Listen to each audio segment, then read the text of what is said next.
Ya, baik. Assalamualaikum. Salam sejahtera, salam GBN, salam Malaysia dan salam kuasa ketiga. Jadi jika audio jelas, minta bantulah maklumkan kepada saya seperti biasa. Baik.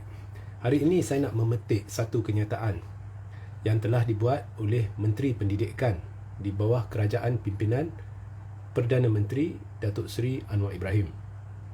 Jadi menurut Menteri Pendidikan Fadlina Siddiq, kerajaan pimpinan Datuk Seri Anwar Ibrahim lah, kerajaan, bila dia sebut kerajaan pimpinan Datuk Seri Anwar Ibrahim lah, tidak melihat usaha untuk mengiktiraf sijil peperiksaan bersepadu atau UEC yang dibangkitkan beberapa pihak sebagai keutamaan.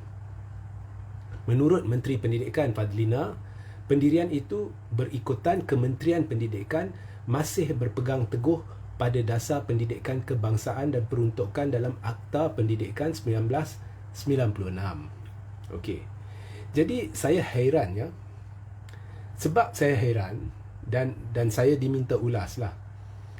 Ialah Menteri Pendidikan kita, Fadlina, merupakan Ketua Wanita Parti Keadilan Rakyat atau PKR sejak Julai 2022.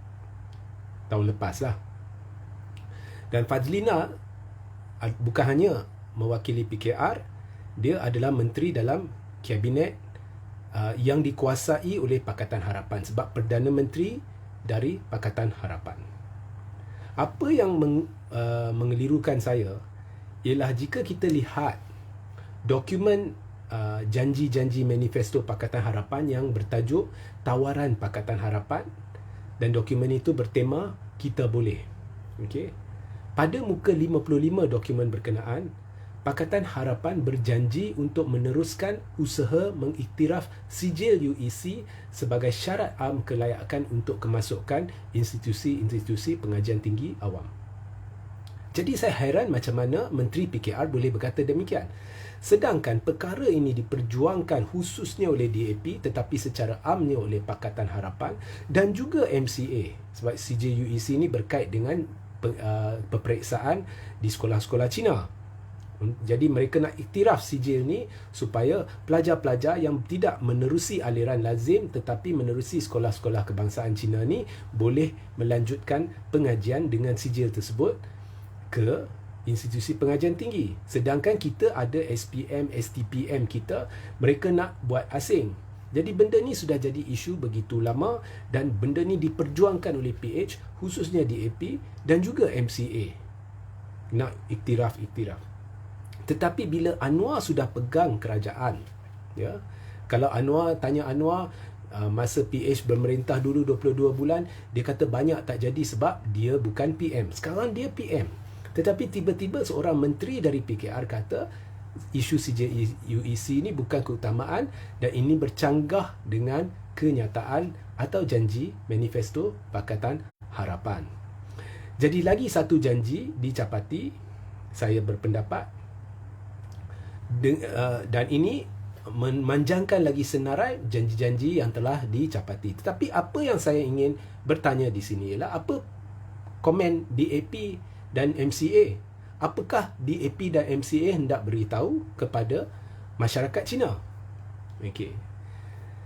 Saya nak ingatkan MCA kepada satu kenyataan yang dibuat pada Mei 2021. Pada ketika itu, MCA memberi amaran supaya tidak membesar-besarkan isu UEC sekolah menengah, sebaliknya menggesa semua pihak melepaskan isu berkenaan. Okey, itu saya kagumlah MCA boleh berkata demikian. Tetapi bila kita lihat ya, berhubung dengan mengapa MCA berkata demikian, MCA sebenarnya dia beritahu dia salahkan DAP tidak iktiraf UEC ketika berkuasa dulu. Maknanya ketika berkuasa 22 bulan tu. Baiklah, DAP gagal untuk mengiktiraf UEC 22 bulan walaupun beritahu orang Cina dia akan iktiraf, dia perjuangkan lama dah benda ni. Kemudian bila berkuasa dia gagal. Kalau tanya Anwar babak-babak lain, dia kata minyak tak boleh turun lah, inilah sebab saya bukan PM. Sekarang DAP berkuasa kembali dan Anwar adalah PM. Jadi saya nak tanya, apakah komen DAP apabila seorang menteri dari PKR keluar dan kata ianya tidak jadi keutamaan sekaligus menyanggah manifesto Pakatan Harapan?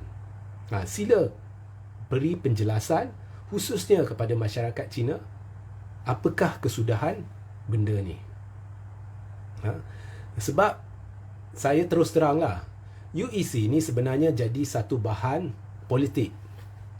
Hakikatnya negara kita tak perlu peperiksaan lain, sudah ada peperiksaan am iaitu SPM, STPM dan sebagainya untuk kemasukan ke universiti dan college dan sebagainya. Tak perlu pengiktirafan peperiksaan lain. Malah kerajaan sebenarnya harus menumpu kepada satu misi jangka panjang atau sederhana panjang untuk bertukar kepada sekolah satu aliran, kerana kita bangsa Malaysia. Tak logik membenarkan berterusan ada sekolah pelbagai aliran, dan tak logik jika UEC diiktiraf kerana ianya satu peperiksaan yang berasingan daripada peperiksaan yang sudah diiktiraf. Ya. Jadi ini pandangan saya. Jadi ianya jadi bahan politik. Dia janji kepada orang Cina, kami akan perjuangkan untuk iktiraf UEC. Barangkali sebab nak dapat undi orang Cina. Sekarang dah dapat undi, dah duduk dalam kerajaan, bagaimana pula tiba-tiba Menteri PKR boleh kata tidak menjadi keutamaan, sedangkan janji Pakatan Harapan adalah akan terus memperjuangkan pengiktirafan peperiksaan sijil UEC. Jadi sila jawablah DAP dan MCA. Sehingga kita berjumpa di lain masa. Assalamualaikum, salam sejahtera, salam GBN, salam Malaysia dan salam kuasa ketiga.